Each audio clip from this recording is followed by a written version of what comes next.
Welcome to Atmospheric Tales, a podcast that amplifies stories and experiences related to air pollution and climate change from around the world.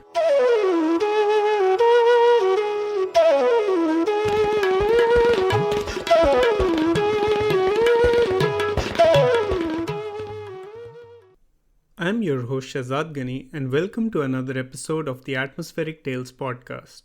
Our interviewer for this episode is Amrit Sharma.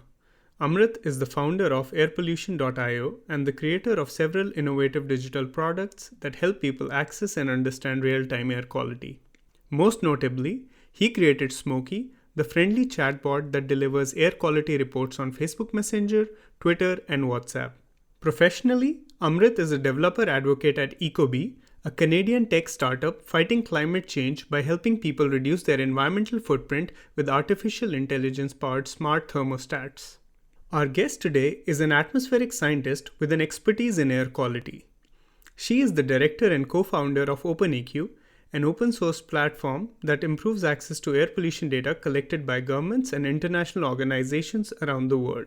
She has passions for the power of building international scientific partnerships and the democratization of scientific data to drive policy making.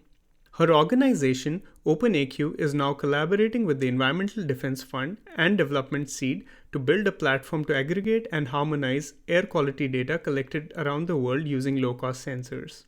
The tools she has been working on are being used by academics, policymakers, entrepreneurs, citizen scientists in the fight to make clean air accessible for all. I am excited to welcome our guest, Dr. Krista Hazencope. Welcome to the show, Amrit and Krista. Thanks, Shazad. Hi, Krista. Welcome to Atmospheric Tales. Hi, Amrit. It's great to be here with you. Awesome. Let's get started. So, you started out as an atmospheric scientist measuring air quality in Mongolia. I'd love to know how that happened. Where did the inspiration for that come from? So, when I was gearing up to graduate from grad school, I was getting a PhD in atmospheric science at the University of Colorado. I was trying to figure out a way to apply my scientific skills in a more people relevant and I'd say more immediate way than I'd been able to during grad school. And it's something I'd been struggling with for finding for a while. I've always felt pulled in two different directions emotionally with my work. One towards science, it's something I just innately enjoy. And the other is doing work that serves the social good in some direct way. And I think that comes from the fact that I grew up disadvantaged, quite poor. We were homeless at times, and it was rough. So I feel a strong emotional pull towards work that gives power to people to affect change in their own lives in a way that science often does, at least in an immediate sense. So back to being on the verge of graduating, I started researching all kinds of ideas where I could kind of combine these two interests and use the skill set I'd worked pretty hard in grad school to obtain, and also give my partner and I an opportunity to live abroad. So eventually, I ran across the fact that Ulaanbaatar, Mongolia, had some of the most polluted air in the world, yet there are hardly any studies on it. Like sort of even basic studies that you could build or evaluate, basic policy. So I thought I could rustle up some equipment and some money to support a postdoc to do this basic research. Managed to do that, and then ended up spending the next 2 years living there, conducting research with colleagues, and then also interacting with a incredibly active local air quality community there.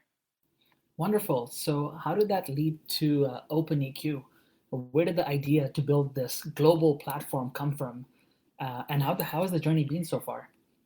Yeah, so the idea for OpenAQ definitely, the seed of it came from experiences in Mongolia as well as another set. So, for one, when I was in Mongolia during my postdoc, I saw how the U.S. Embassy in Beijing began tweeting out air quality data, and it's really outsized impact with different parties accessing that data and then sort of democratizing it for the public. So people building apps, and suddenly millions of Beijingers walking around with real-time air quality data that was communicated into to them in a way that they could readily understand.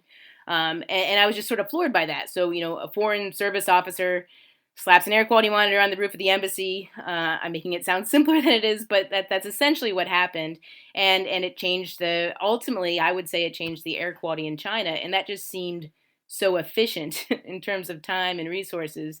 And then the other experience later on, a few years later, I worked at the State Department because of that example I saw in Beijing. I was drawn to that project, and I learned that they were expanding it to other countries. And through that work at the State Department, I realized just how many governments actually produce air quality data in real time, but don't make it readily accessible. And it certainly wasn't shared in the same format from government to government. So meanwhile, in that job, I also realized that if you looked at the epidemiological literature, our understanding of air quality and health were actually and super surprisingly to me, really lacking in the most polluted places, exactly where you think you'd want that information.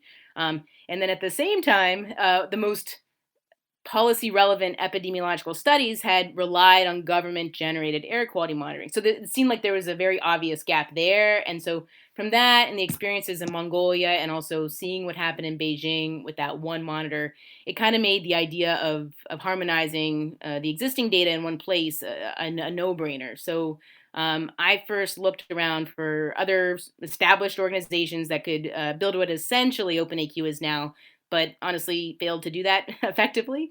So eventually, my partner and co-founder Joe Flasher, who's a software developer, and I started building OpenAQ.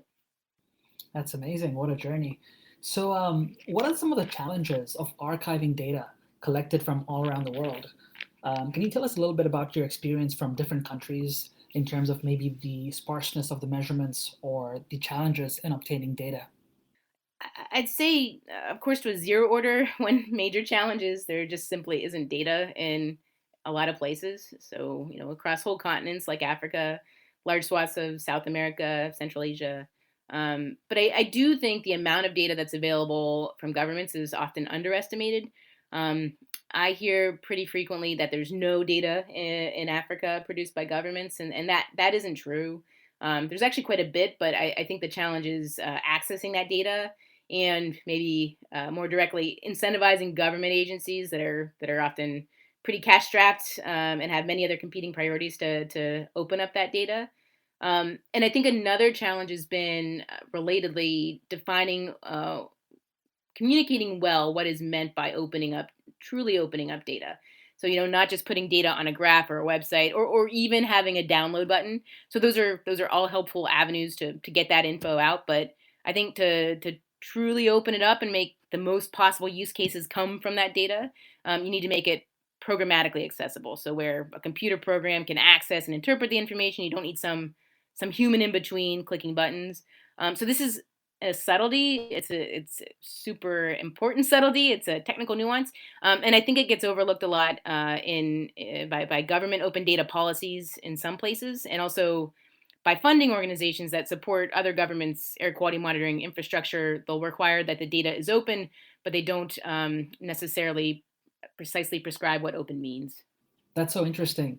And many agencies around the world report AQI or air quality index numbers, but don't make the actual measurements like PM 2.5 concentrations available. What's wrong with that approach? And why do you believe that it's important to make the raw data available? So to be clear, my stance is I don't think there's anything wrong with air quality indices. Again, it's sort of one particular avenue for sharing the information. I think they're great for communicating a country's specific public health recommendations that, for people to take a personal action due to air quality. They're easy to understand. They're color coded often. But again, it's making and publishing AQI values, for example, are just one use case of air quality data by one particular actor, in this case, and most commonly the government. So I think if you want to unleash the full set of use cases by the full set of actors trying to do something around pollution, you publish the raw data in a programmatic manner. Otherwise, it's kind of like if the only people that were allowed to run restaurants in the world were farmers, or if the only people who could create art were folks who produced paints and pencils. So nothing against either of those groups. I'm sure they'd create great stuff, but that would greatly limit the creative scope of the products that are created. So to maximize those products, you need to connect the raw materials like food, or say art or data in this case, to a wider group so they can build more and build more amazing impactful stuff than if only the producers of that good were the ones able to access that information. And with OpenAQ, you have reached a wider audience for this air quality data. What are some of your favorite examples of scientists, policymakers, activists, or entrepreneurs using the OpenAQ platform to drive change? Uh, with the exception of Smokey, of course. Well, I mean, Smokey and airpollution.io really are some of my favorite examples. But I guess I would say generally, I'm really in love with sort of the waterfall of work from different sectors that happens. I think that's actually how you get change to happen is really going at air pollution from a variety of different avenues. And I think it's also especially the work that connects emotionally to air pollution and make people feel the issue. But that said, the geek in me loves to see projects where people ask very simple, timely questions of the data set and can get answers out in a relatively painless, timely, and simple way. So, for example, just the other day, I saw a preprint by a group in Norway, and it took a look. It asked a very simple question. It said, um, how has air quality and also public health been impacted by the COVID-19 lockdowns? And the thing that they did was they looked at this in not just one city or one country, they did it across the world. And that's a pretty straightforward question. But when you see an analysis for one city and one particular lockdown scenario, I think it can be tricky to suss out for sure. Is it the lockdown? Is it meteorology? And there's a lot of ambiguity. But then if you look at several thousand stations in cities across the world and compare the changes at those specific stations during the lockdown phases with years of data, you start building up a pretty robust answer to what is again ultimately a super simple question. So I think that kind of work is just really elegant use of the data set. In addition to having an open data platform, OpenAQ also runs workshops around the world where you connect people from different backgrounds that are all tackling air pollution in that region. How did these workshops get started, and what has come out of these conversations? I think ultimately we've realized from the beginning that the data is not enough, not nearly enough. Data doesn't change or enforce policies. It's people who do at the end of the day. So we also find that it's not large international efforts that often directly change local air quality. It's folks locally invested in their local air quality and really their public health that do. And this seemed to happen faster when you have people locally from a variety of sectors, not just one particular one, pushing for change, and even faster if they could actually be doing that work together. So that was the idea behind these workshops, and our way to get people in was really using this sort of gravity of the open data we had on our platform to pull people in from these different sectors into the same room. And then our goal was to help them find what's the low hanging fruit that everyone in the room can get behind. And we found sometimes that directly involves the open data, but a lot of times it hasn't. In Sarajevo, Bosnia, for example, folks from the local air quality agency, some university professors, some folks from a regional think tank there, they decided that there was enough air quality data in Sarajevo. They didn't really need necessarily more data, but there hadn't been an analysis about the sources, like the various sources of those pollutants. So they devised and really sort of scraped together resources and funding to launch the first field campaign in Sarajevo. They looked at how much pollution came from where.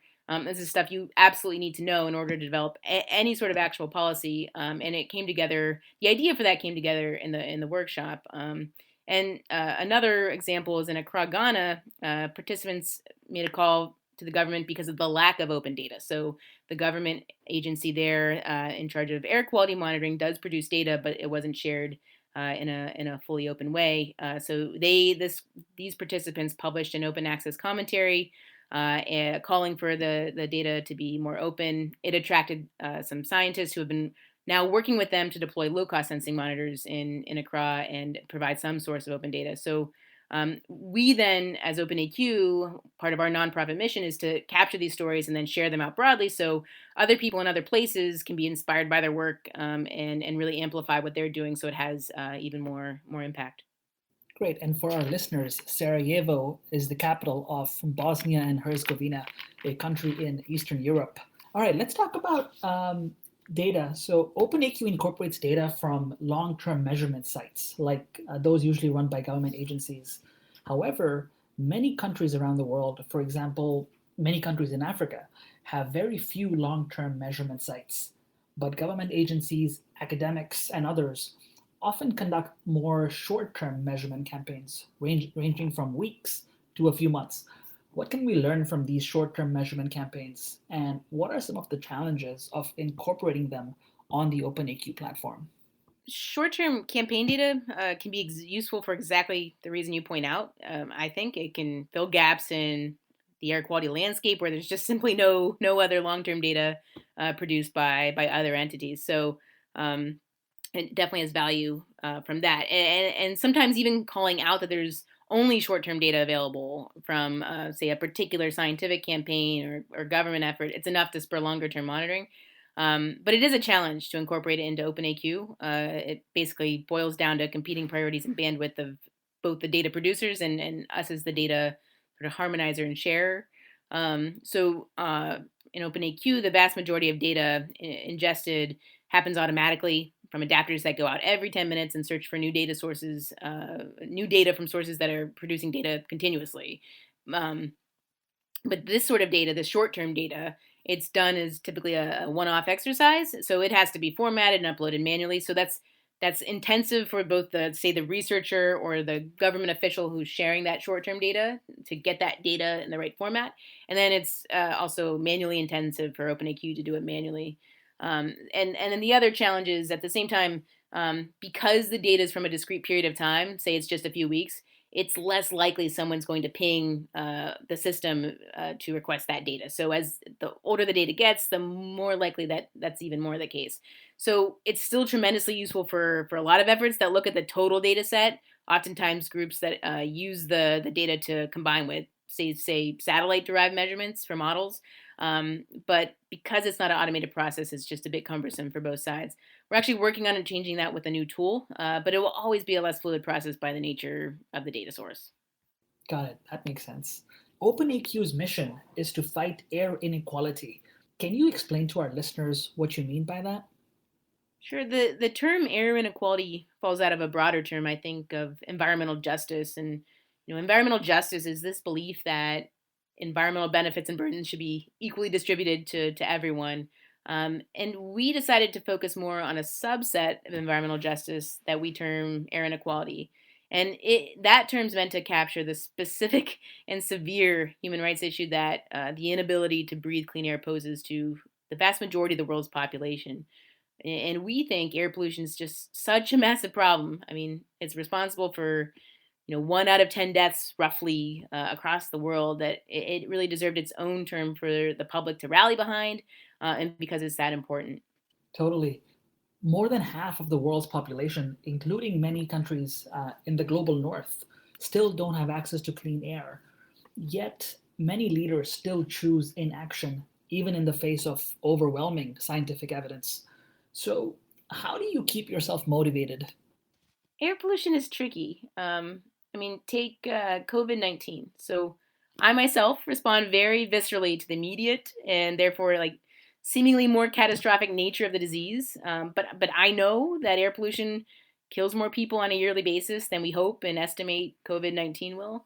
But air pollution is this slow moving catastrophe that makes it hard to feel in the same sort of way, I think. So I think ultimately it's not scientific evidence or data that makes us take action. It's emotional. It's much more emotional. I think it's emotion that builds political will. I think scientific evidence can help build that emotion, but it doesn't do it by itself. That's why it takes that waterfall of actors and that emotional connection working on air pollution from different angles, in my opinion. And I guess I stay motivated because I also know this is not supposed to be a long and easy fight.